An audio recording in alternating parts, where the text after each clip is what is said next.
Blessings, everybody. Happy Sunday, wherever you are in the world. I am Lainie Sevante Wulkan, deeply honored to share space with Dr. Gabriel Cousens over the next hour with you and everybody. I'm so glad you're here, wherever you are watching this. A big special thank you to Chameleon, founder of the Holistic Chamber of Commerce, for resonating with this incredible interview we have with Dr. Gabriel today. And if you're watching it there, let us know and make sure you say hello in the comments. We have a wonderful sacred hour to spend, and I can go on, which I will, but I wanted to just say that there are many facets in the diamond that make up Dr. Gabriel Cousens. He's an icon to many, a mentor to many, and he has got so much to share. His book enthralled me of his story, his life. A holistic physician, a natural health expert, a yogi, a spiritual teacher, a rabbi, and author of many, many books that have inspired me and many people in my tribe. So it is with great honor I introduce to you Dr. Gabriel Cousens. Well, thank you. It's a real joy to be on with you on this show. So thank you. Thank you. So you mentioned that to start, maybe bring us into one accord with a prayer. I think that's fantastic. So this prayer is about the merging of the heart and mind, Hokmah Halev, the wisdom of the heart, and the heavens and the earth, which is what's needed today. That we have to reconnect those two things, heart and mind. So this is what the prayer is about. Here we go. Hashem Yakud, Kudasha Brihu, Ushinate, Bi Ilo Arimu Laiha, Chemuke Belovke, Biadashlam Hashem, Kosriel Kolam. Amen. Okay. Yeah.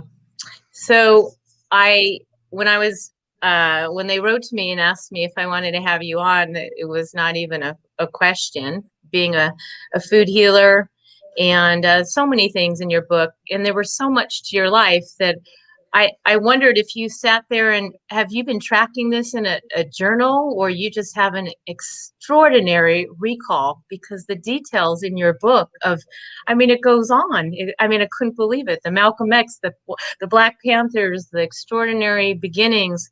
So do you have tons of journals, or how did you decide to bring this all forward again? Actually, no, I don't have any journals. I'll tell you the story. The meaning is everything is so intense the way I experience it. Yeah. But it's still really alive. Yeah. I just remember even playing football. I remember the plays where I made mistakes. I remember the plays, it's like, okay, that's only 60 years ago, right? Right. So, but the way I experience life is very intense. Yes. And so it just becomes part of me in a way. It doesn't hold me, it doesn't bind me, but it leaves its impact. So we're referring to this extraordinary book of this man, and every page for me I was on the edge of my seat wondering what was going to happen next. And that's with me. I always wonder what's happening next too. I'm telling you, in the greatest compliment, it reminded me of Forrest Gump. It was like, are you kidding me? This is where he went next in your life. I love that movie, but to see the extraordinary circumstances that unfolded for him, that's what it looked like on every page of your book, of your life. Right. Did it feel that way to you, or did it feel just sort of a natural rhythm of knowing that that's what's next for you? Like you were able to just kind of let that go and let the next one come in? Well, I'm open to all that is, and I'm committed to that flow without hesitation. And so if that's the flow, that's where I go. I don't have an idea. Yeah. I'm just going with literally the flow, or we can call it destiny. It's like, I'm playing. I don't care what happens. I'm doing it. So I'm living without restraint. That's probably the best way to explain it. And I'm just guided. I don't think about it so much. Well, it seems that it appears, and you wrote that you had an intuition from a very early age of Yeah. just having these understandings that there was more to the unseen. And I resonated so much in what you did. You know, you went to medical school, but then you started to see other areas, other layers, and I think some of it was so cutting edge, I think, for some of your peers. And that somewhere in there you have the the authentic knowing within yourself, like, I'm pursuing this. This is in resonance. It may not look the same to everybody else, but for me, it's truth. And that's what really grabbed me. That's exactly the way it is. You got it completely. Yeah. And I say, teaching, we're all born originals, but most people die copies. My point is, let's die as originals again. Let's live as originals. Well, I'm going to quote a couple things as we go along in this interview. I'm telling everybody who's watching this that this book is completely highlighted, but every page there are these incredible little teachings. I'm going to call them Dr. Gabrielisms. I don't know. You have so many that just were quips. I was like, if I just opened up this book every day and meditated on that, I would be raising my vibration and a million other people I'm in contact with like a few of your sentences. It's that powerful. Yeah. So one of them that, well, there's many, but we'll just start with this one that was like, the power of one's holy intent can elevate any situation. For this to happen, we need to let go of our egoic, idealized concepts of perfectionism. It is simple faith in holiness, not perfectionism, that is needed for the presence of the divine to manifest in the healing process. Yeah, I agree with that quote. I agree with that. You do agree with it? I mean, in reference to that, we're talking about you working with patients or working as a healer. Yes. And seeing that more than just the allopathic way of living, there was so much more to understand. Right. So maybe just to talk about sort of that realm of going into spiritual healing as a physician. So the truth is, when I was at Columbia Medical School, we didn't have the word spiritual healer really, and we didn't really even have barely the word psychosomatic. So I remember as a third-year medical student, and there was this lady had been at 5 hospitals. Nobody could figure out what her problem was, this pituitary this or whatever. And I'm a third-year medical student, and I did something really unusual. I listened to her. Think about that. I listened to her. Yeah. It was clear that she didn't have a physiological thing. She was just extremely depressed. Now, I'm a third-year medical student. I didn't have much say, but I just listened, experienced her presence. And as a result, they called the psychiatrist and this and that, and she got healed. She got taken care of. 5 hospitals. So I just would be with somebody, and that's the way I do it, and feel what's going on, and then I'm guided. So that's it, and I didn't have language, okay? It was like, what? 1965, 66, 60, no, I don't know. So that's the way I've always worked. And that's also the way healing works, is that it almost like you can have 1,000 techniques, but it doesn't matter. You have to be there as the healing technique. Yeah. Isn't there something to be said about, I'm sorry, go ahead. No, that's it. Well, I think there's something to be said, and of course, you know this more than any, but how powerfully healing is just to be acknowledged and received. Like in that case of what you just said, when someone can receive that they are being heard, that they are being acknowledged, there's something so healing in that alone. Yes. That can shift the vibration within your body. Don't you think? Yes, absolutely. Today, people don't hear each other. They don't see each other. And we talk about relationships, and I talk in the book a lot about sacred relationships. It's you have to see the other person. Mm-hmm. And they have to feel seen. Okay, you can see them, but if they don't feel seen, it's not there. Healing really can take place. Yeah. So that's what I naturally try to do. Not that anybody taught me, to be honest. It was like, okay, I'm just going to see. I'm going to see this person, I see them until they feel that they are seen. At what point in your medical career, as you went along, did you just, well, I don't know if it's discover, or did you experience the power of the chakra system in realizing there's an entire new whole dialogue going on that's not written in your medical journal, but we are all operating under it? I'm wearing my throat chakra stone today. It was perfect for an interview, but there are so many people, well, in this environment that we're interviewing on, they're very familiar with the chakra system, but into the, sort of the Western world, that really seemed like probably a new concept that you were incorporating that. I just wondered how that kind of expanded for you, or suddenly you're looking at the chakras as a source of healing. So I first really, really, really began to understand chakras in 1975 when I received Shaktipat, or the awakening of the Kundalini, from Swami Muktananda. So he blew into my mouth.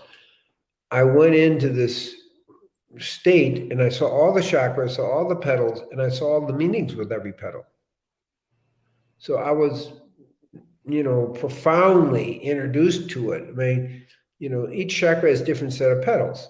Each petal has a different thought form. I saw it all. Nobody told me that. It was just like, I never heard of such a thing. But there it was. That's how I really learned.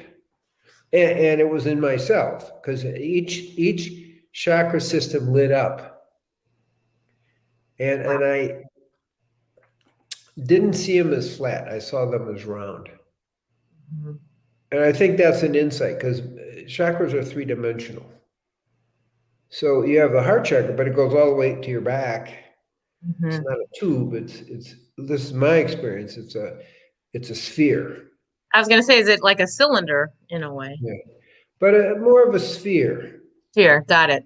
Okay, and that's how I experienced it. And then, because when we understand, and I write in my book how they're connected to the Kundalini, well, if it's just this flat plate, kind of the way it's presented, it's like, wait, the Kundalini is in a different place.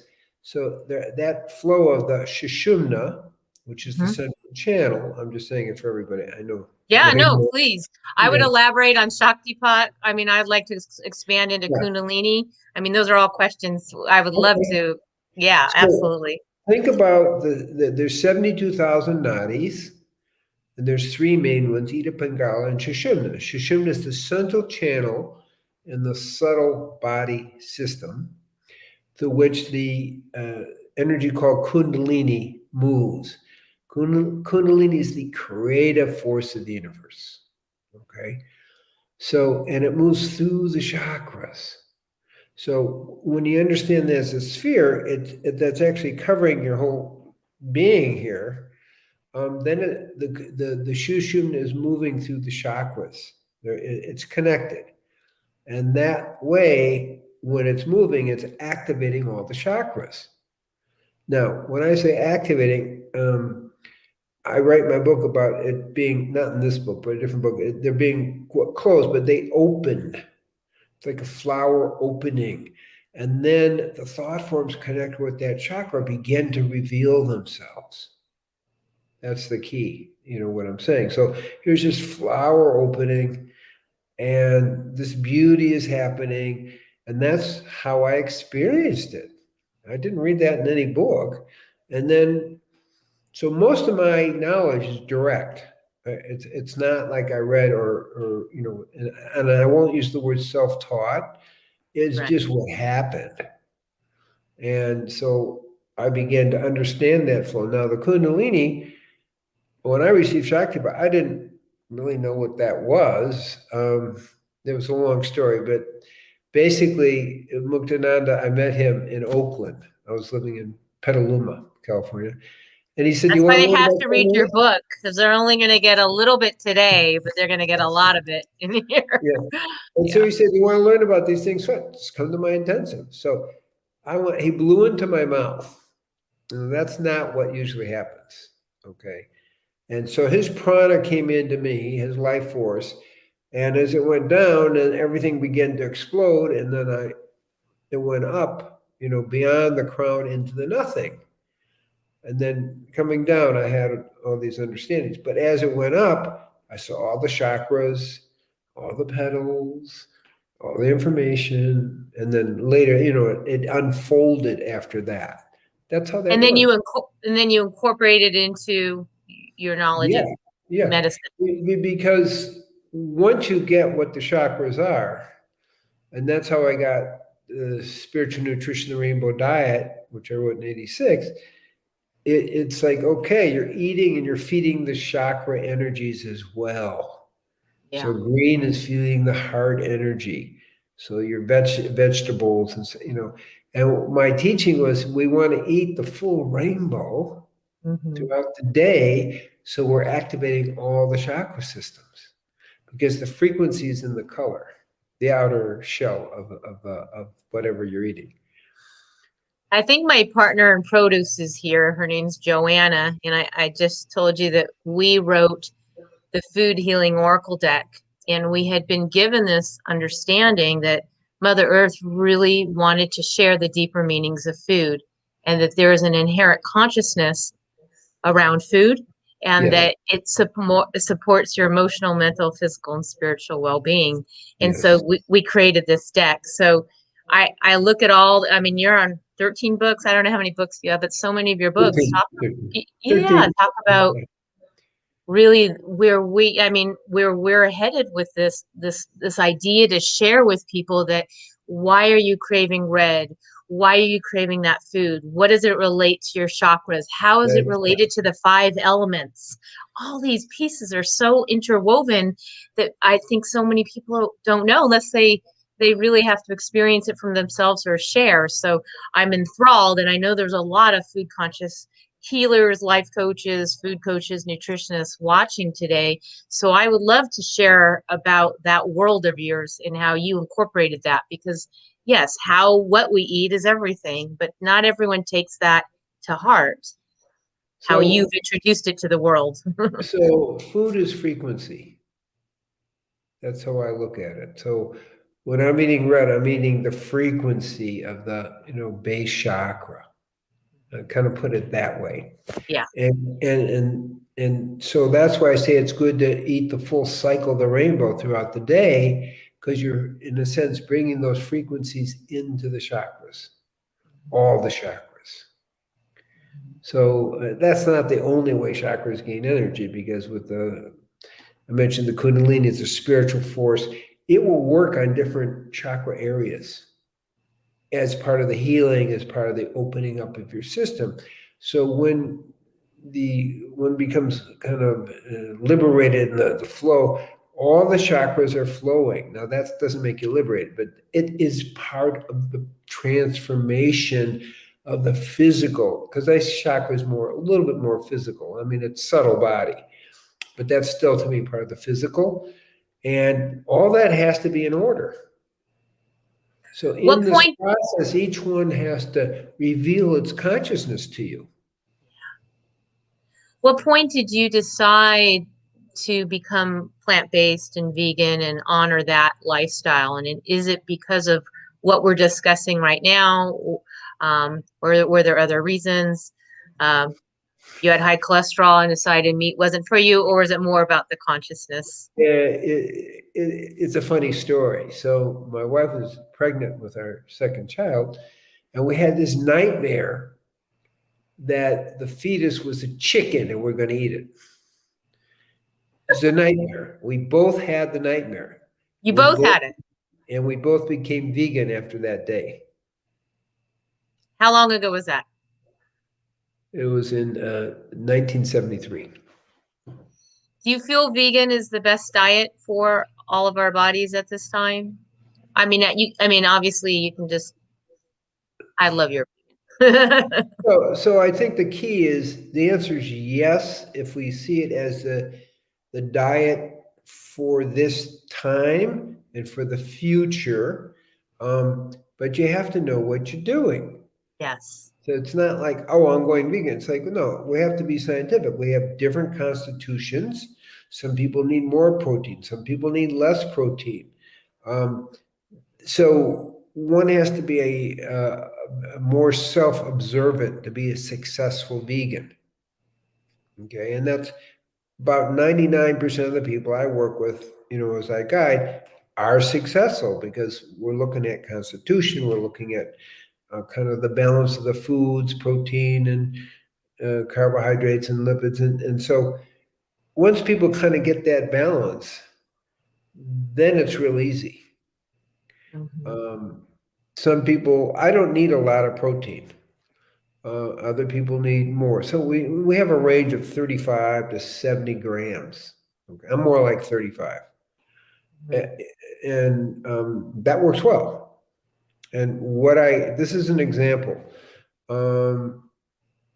I was stuck at doing a few 600 push-ups, and I was like not moving, and 25 pull-ups. I just wasn't moving. And I kind of looked at, okay, I'm more than 65 when I got this insight. And when you're that age, you actually need to increase your protein intake. So when you're in the late 40s, you want less protein for a man, and then more protein after 65. All I did was add 1 tablespoon of blue-green algae, 1 tablespoon, and I went to 50 push-ups 50 pull-ups within 2 weeks. 1 tablespoon, 1 little adjustment, and that's what I needed. I wasn't quite getting enough protein.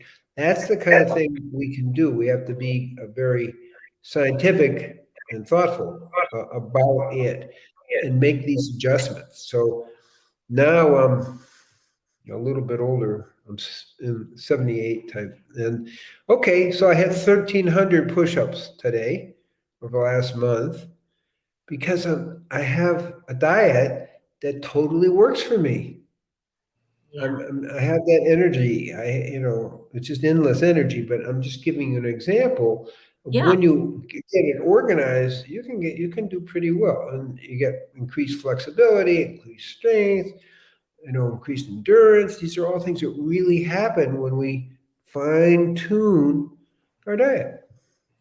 I think about so many people who are in their 60s, early 70s. Oh, I'm so old, and they just figure, well, why at this point should I be concerned about diet? I've lived to this point. And I'm thinking, well, that's not quite the case. I mean, look at the vitality that you embody and model. I mean, if they only knew, and I just wish we could wake everybody up to knowing how important it is what we put into the temple. Yeah, and really, one of my points when I mentioned the 1,300 push-ups and things like that, all at once, okay, is that we can get, with age, we can get stronger and more flexible and have more endurance. We have to work at it, but we can. And that's a different mindset than, oh, with age, I'm getting weaker and more frail and so forth. So it's and really mindset. Yeah, it's a key. The mindset's everything. So if you understand, hey, I'm getting stronger with age, I'm getting more flexible with age, that's what will happen. Do you think meditation plays a big role in that? Yes. We know that people have been meditating for just 5 years. They have a physiology about 15 years younger. That was research done by TM. Yeah. That has been repeated a few times. So I've been meditating since,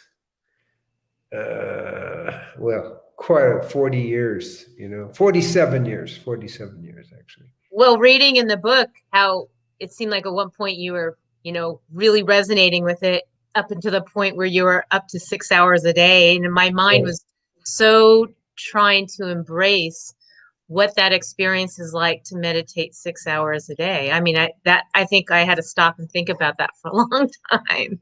It was easy because the divine presence, the Kundalini, was pushing me. I didn't feel I had a real choice. That's why I say I just got to show up. That's my choice. Show up.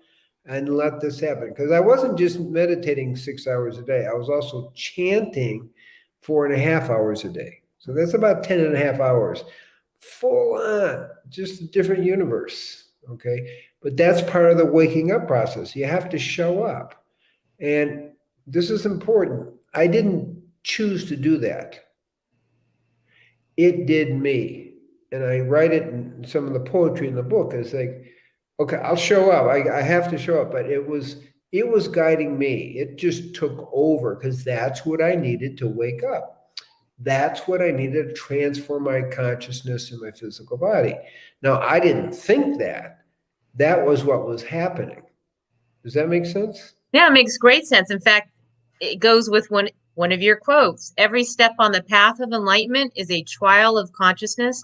Each of us who are in it for the whole way need to walk alone in the promised land. It was kind of like you need to just move forward if you want what is for you, who we truly are. Yeah. And again, I kind of implied I was like pushed, but I was willing to be pushed. Yeah. That's the difference. I didn't say, oh, I'm too busy. No, this is it. This is what I'm doing. This is the most important thing in the world, and I'm right here. That's how when in doubt, don't do. I don't think you're a man of someone who really sits around in resistance for very long. No, that's not what I do. That's not what happens. Yeah. You talk about the holistic liberation way. Is that something you feel like talking about what that is? I know it's a lot of it in the book, and there's so many terminologies. We need a glossary of your Dr. Gabrielisms. Very cute. Okay. What it is as I have kind of gone through the different traditions, the yogic and the Torah tradition and the Native American tradition, each has a special gift. And it's a different angle on the same. So I thought, well, how can I bring it to a place where it's really simple? So I created the 6 foundations in sevenfold peace because it's basic to every path. Every path usually has a diet that you follow. So, my mind is to become a superconductor of the divine. And then there's the second and juice fasting. Like we do juice fast twice a year. We have one coming up in a week or so. And then second is yoga. I've been doing yoga. My wife is a yogini, and she's my yoga teacher. And, nice. Okay, and then I do sacred dance. I love the dance, more ecstatic sacred dance. Sure. And then service and charity. I do stuff in 45 countries around the world, and we're bringing diabetes prevention programs and organic veganic farming in Africa. It's okay, that's 3. That's been the cornerstone, I feel, for you all the way through your book, what you've done for people. Oof. Service is a big deal for me. I mean, I was involved working with teen gangs on the south side of Chicago when I was 18, and these are, you probably heard of the Blackstone Rangers, or maybe before. No, but I saw your work with the Black Panthers, that, that, and then, so. That was a little later, but anyway, the point is, I was doing that at an early age. Yeah. And I've always done it, just part of my life, is that service. Again, not because I feel obligated, it's what I do. If that makes sense, Yeah, go ahead. I'll respond after you finish.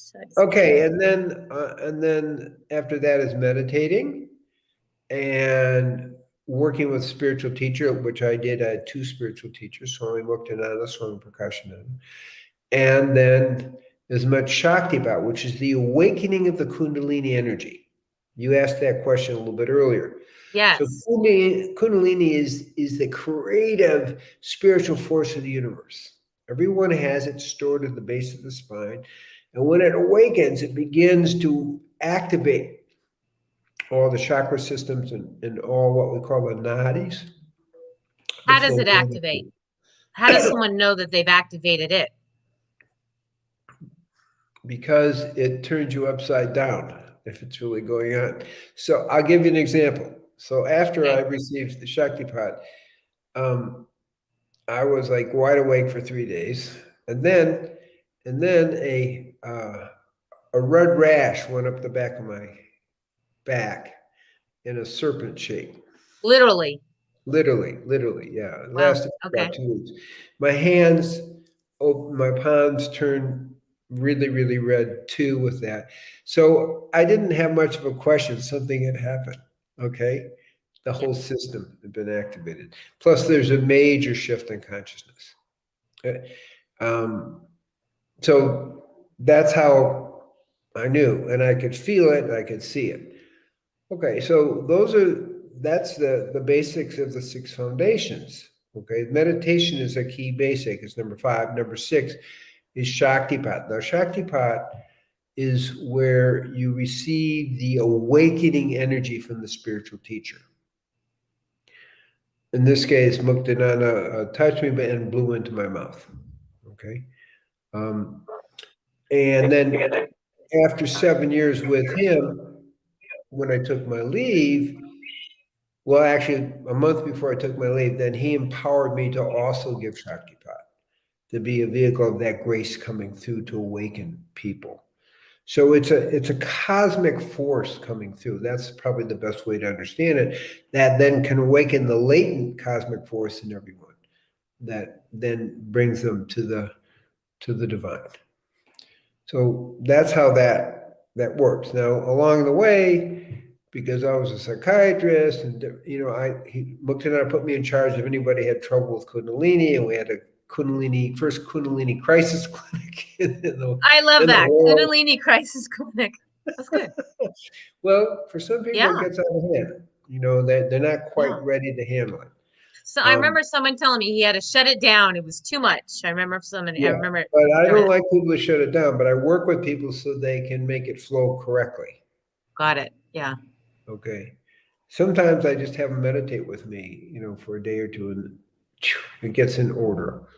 Okay. So that's it. And then the sevenfold peace, it's a little bit from the scene, but not really. But peace with the body, which we just said, peace with the mind, but also peace with the family. So sacred relationship. To me, sacred relationship is a spiritual path. And when I mean a spiritual path, a path to enlightenment, if you see it that way. So when I married people, it's like, this is a path if you choose, and a real spiritual path. It's not just about having kids, which is also a spiritual path, if you choose. So sacred relationship, I spend a lot of time talking about. I'm also a family therapist, couple therapists, so it's an interest. So sacred relationship is really important. And then from there, we look at peace with the community. What does that mean today with so much chaos? The idea is that we're at peace with the community. Whatever it is, it's finding a way where you can sit in the community context and be at peace, if that makes sense. It doesn't mean you go in the middle of a big demonstration and sit there and be at peace. That's not what I'm saying. It's just like the whole flow, you're at peace with that unfolding. Okay. And then peace with all cultures. And what I mean by that is the rock people, this is more Native American, living planet, and peace with the plant world, which is what we've been talking about, peace with the animal world, and peace with the human world. And then that's all the cultures. And I've been in so many different countries and so many different places, a lot of different cultural things. Yeah. I even did a Shabbat, a shamanic Shabbat in the middle of Owerri, which is Nigeria. Wow. Well, it turned out that they were a lost tribe, this group. Because I said, all these stars of David, I said, what's going on? And then I was kind of living in the local king's home with their family. And he said, well, we're one of the lost tribes. Wow. So I said, okay, let's do a Shabbat. You probably never did. And they hadn't. So all the 13 tribes who are part of his kingdom, they all came to the Shabbat. His father was 111 years old, got Shakti pot, because when I do Shabbat, I also do the Kundalini awakening. It's really shamanic. And he was high for 3 days. He's 100, he's not alive anymore, but 111 years old. It's like, wow. So they had a real Shabbat experience. You know, it was very, very nice. But you see what I'm saying. So I'm just flowing with that. Yeah. Gave people an experience because that's their heritage. They know that's their heritage. That's their genetic heritage. And they know they came from the tribes that Solomon sent down into Africa. You know, Ethiopia first, but then rest of Africa. Okay, so that's peace with the culture, and then peace with the living ecology. And for me, I'm one with the living planet. I'm not an environmentalist who's separate and wants to save the planet. I'm one with it. So I want whatever happens to the planet happens to me.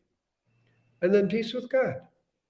And those are all very natural things, but when they're all aligned, it's a profound level of peace on all levels. That's what's cool. That is super cool. And it's all simple. There's nothing greatly theoretical. It's just I think it's oneness in all its totality. And that's the holistic liberation way. Is that you're at peace and you're at one with every aspect of creation, every aspect of your life, and you're at the highest octave in that. So everything is kind of a moment of liberation experience. So I talk about it as a lifestyle that can lead you to liberation. So it's a holistic liberation way that can lead you to liberation, but it's very simple. Mm-hmm. You use the term, and I wrote it down. I mean, I could have written 100 things, but there were a few I just had to sit down. But being an active bystander, and I thought that there's so many people who never felt included, or they always felt separate. I mean, I'm one of those people. But I just wanted to read the 2 sentences because I think people could relate to this. An active bystander is belonging to all groups, yet being a member in none. A walker between all the worlds, not attached to any single world or social group, but only to God. Touch, and then you said, touch, but do not blend maximally to protect one's spiritual life. I like that too. That's how I live, because if you go too much and you get pulled into cultures in a different way. So as an activist, and I'm partaking, I'm honoring, but I don't have to become one with that, because it actually detracts. You have to be, to me, you're within your own liberated state as a walker between all the worlds, physical, emotional, mental, astral plane worlds, which obviously I have a lot of experiences in the book about that. Yeah, you do. But I don't get attached to it. It's just something that happens, and it's just part of life. But I think that's really important to share that for those who realize sometimes they don't know their purpose or their selves because they've been a chameleon for so long and they haven't found their way to center. And I think this is centered, and all that is happening around. Mm-hmm. There's only God, and there's only that oneness within that, and all the rest happens. You even touched on, speaking of other planes, 2 things. One, drugs, and then also entities in the occult world and that experience. So wow, now he's doing exorcism. I mean, I think when you become a healer, and I've known many, and I've been there as well, experienced that entities are real. And you even talked about entities in terms of invading chakras. And I just thought that, to even just touch on this, to clarify that these are real things, that it's not just some woo-woo in a movie, that these are really things that happen on unseen levels. I thought that was so wonderful that you introduced, you experienced it, but you also really kind of shared that, these things are real. Yeah, people, it's not somebody's imagination. I mean, people come to me and they know what's going on, and I'm able to make that distinction because I work in those worlds. And again, entities are not the same as demons, but you have 2, different levels. And it's important to be able to do exorcism. I've really been doing it since the early 70s.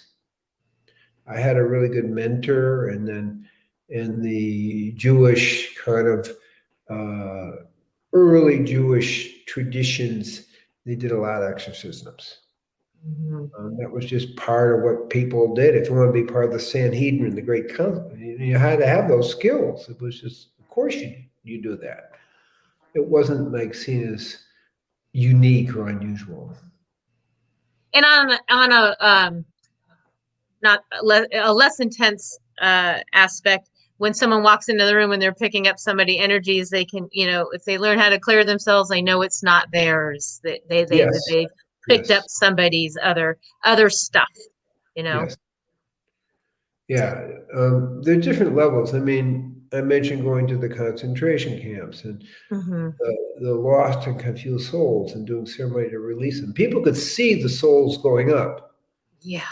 I mentioned about one guy who I just happened to meet there, but I knew him from Santa Rosa, California. And he was trying to connect with his mother. He had escaped from the camp, Auschwitz. So he was trying to connect with his mother and his sister, and he saw them going up, and it was a huge healing for them. But you could see the forms. You could see their astral things. We did that with the Native Americans too. Blood Island in Northern California. So when there's a massacre, the souls just get lost and they can't evolve. And so that's part of what I do as part of the training. Is there anything that you don't do? We touched. We didn't touch on it here, but in the book, there's your love of crystals. I mean, like everything. I mean, it was amazing. But you also touched on the plant medicines, cannabis, ayahuasca, things. I just thought that those are all. I know cannabis is so huge, and you talk about if you go into, you can even go above that in terms of the level of consciousness when you do some of the things naturally.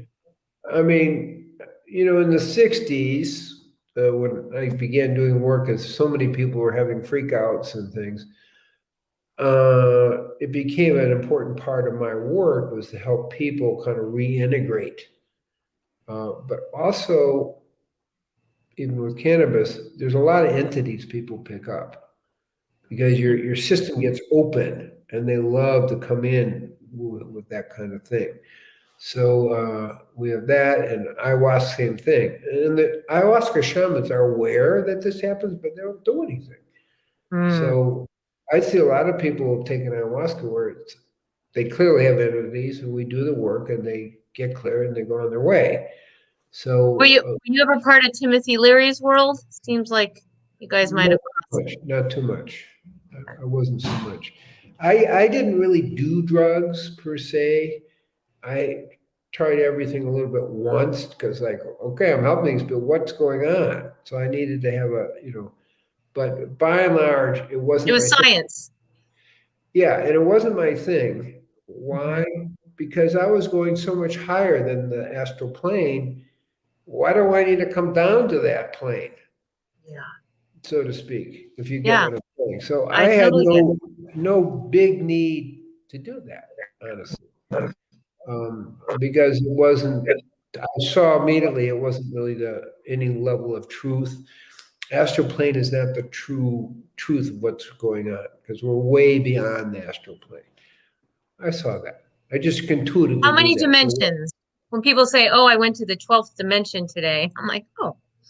I mean, the dimensions are endless, aren't they? I'm kind of simple. There are multiple dimensions within dimensions, but I'm kind of simple. So yeah, we could say 5 layers of soul, which is the traditional kind of Jewish way of looking at it. Yeah, the physical, and and that's good enough for me. Are there others? Yeah, things, but you can go on and on. So I look at the 5 basic levels, and those are the kind of dimensions I kind of work with people on. So as we get close to, I mean, I can speak to you forever. You probably had a lot of choices. Was it an easy choice for the title, or did you have to think about in all the realms of your journey what were you going to call your spiritual autobiography? It actually came to me pretty straightforward. And here, let me, in case people don't know, Into the Nothing Right. is what he went. Is what he went. So what came to me, nobody's ever asked that question, but that's my life experience is you disappear into the nothing and you become one with everything. And then even that disappears. So I thought, well, I might as well talk about my real experience in the title. That's how I decided. So when you go into nothing, there's no you left. See, often we think, well, I'm going into the void, but there's an I going into the void. But what I'm talking about is beyond that, is you as a separate I-ness disappears. And there's only pure consciousness. It's the primordial chaos. That's what I'm talking about. And not that many people talk about the primordial chaos. There's usually an I there. This is like letting go of everything. There's no you left. That's the meaning. And so it's a little bit different kind of, the title tells everything, actually. If you understand what I just said. Yeah. Well, of course, I understand what you said, and I love that you said this. The title says everything, and it's called Into the Nothing. I think that's perfect. Yeah, thank you. Good. And speaking of perfection, one of the Gabrielisms, no one on the physical plane is perfect, and the path to liberation is a pathless path filled with non-dual paradoxes. Yes. That's so true. You agree with that quote? It's like people have a little trouble understanding about the paradox quality of the path to liberation. Mm-hmm. You're both nothing and you're also something living on the physical plane. And you have to be able to hold both at the same time. So you can't say, oh, I'm just nothing. Well, no, I'm right here talking to you. I'm a something. But other times, there's nothing there. So that's the paradox, and that's part of the liberation path, is to be able to hold those, what I would call fairly major paradoxes. So that's the point. Be simultaneously nothing and something. You got to be able to hold that. Not so easy. Are you enjoying sharing? I know you have a lot of people who are interested in interviewing you for this book, and you've opened up so many worlds of facets. Did you share in this book? I'm assuming you did, but parts of you that had not really been revealed in your prior 12 books and your talks, or do you feel like everything's been? Yeah. No, absolutely. I went so honest about me in this. Yeah. And how is that liberating in itself to be so open and exposed, or just, authentic like that? I mean, how does that feel? Because so many people stay in their walls and artichoke. I just kind of say it as one of our oracle cards is the artichoke, which is our forgiveness card. But we talk about how the artichoke holds and holds that heart, right? All sacred with the thorns, because you're afraid to open up and pull back the petals until you forgive. That's just one of our cards, an example. Nice. I like that. Yeah. But I just wonder what. If you want to send me your deck, please. I'm sending you the deck for sure. Yeah. I appreciate that. I think you will get a kick out of it, and then also really see like, wow, that's very, well, not you. I think you'll enjoy it. Let's just say that way.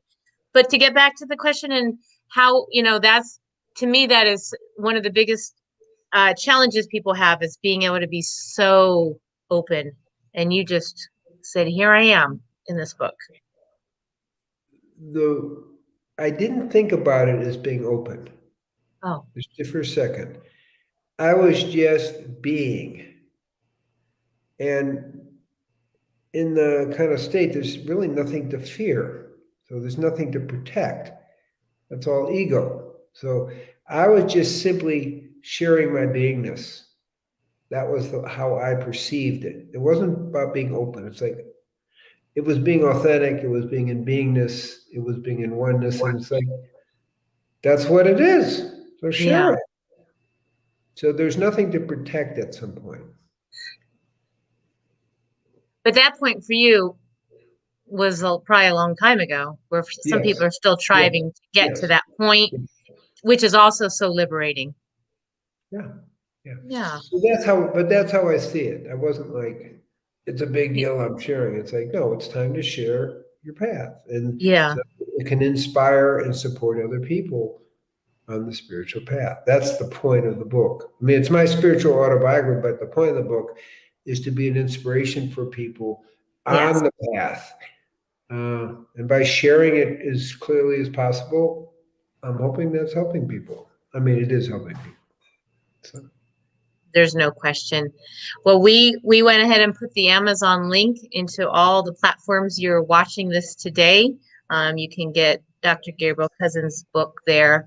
I highly recommend it. I said to him off air, or maybe I said it earlier in our visit, that you can open up each page and just read the poetry, read the teachings, read the story. But there's so much to think about and meditate on. It's just a wonderful, inspiring journal for people who have a lot of questions, because I think you left no stone unturned. I mean, there were so many areas where, well, what about this? And then a few pages later, you kind of wove it back in for me. I was like, well, there's that answer, because some things came up. I might have not known every word, different things, but then you answered it. And then it was like, wow, I'm going to give that more thought. And that's what I think what you're doing. If they want to follow me more, they can go to treeoflife.mn.co or just simply drcousens.com.